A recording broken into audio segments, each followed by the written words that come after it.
Vote, vote, vote. Flood the polls. Don't go home. It opened at 7 a.m. I'm not going to sleep tonight because before a big game, I don't sleep because I'm ready. So I want y'all to get ready. That was Georgia Senate candidate Herschel Walker last night urging Georgians to get out and vote in today's crucial Senate runoff. Incumbent Senator Raphael Warnock focused on the importance of this race at a campaign event last night as well. Watch. The stakes are high, the issues are urgent, and the differences between me and my opponent are too wide for us to sleep. So let's carry this thing all the way to the finish line. And here we are. The polls close tonight, 6, 7 o'clock. Joining me right now is Fox News contributor, former advisor to the Clintons and Stagwell chairman Mark Penn. Mark, great to see you. Your thoughts on where this race stands now?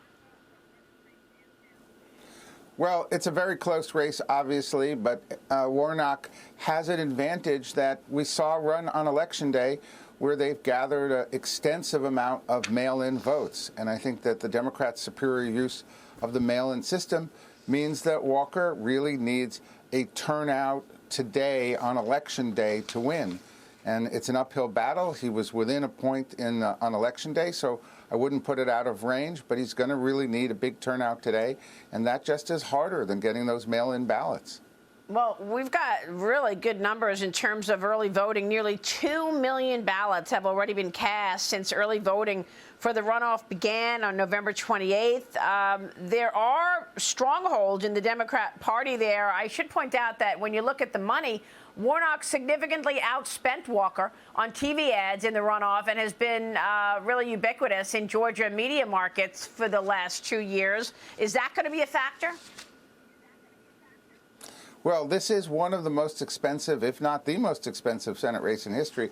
I think almost $400 million has been spent on this race.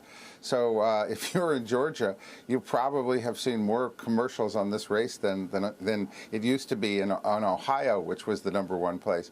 So look, this has been extensively talked about, extensively debated on both sides. I think the Democrats had a money advantage here, a mail-in vote advantage here. I think obviously Governor Kemp is probably doing the best he can to try to bring Walker across the finish line, but he's not on the ballot the way that he was, in the earlier election. So you'd have to say Warnock going into this has the edge on these things, but we'll see. Turnout would make the difference.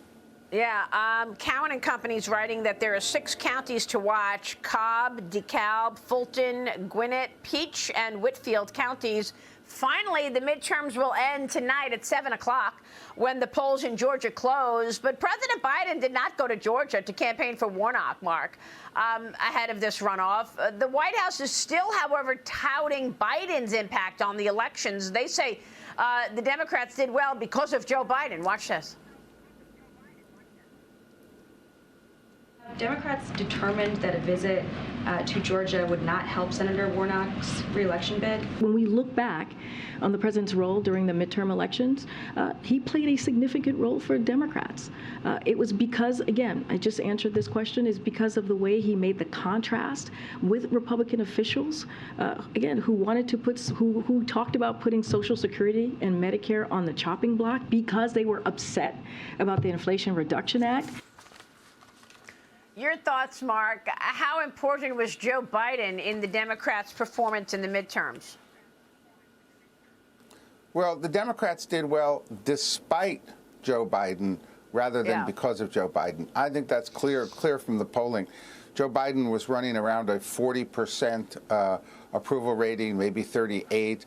So there were many, many Democrats who didn't like Joe Biden but still stuck with the party.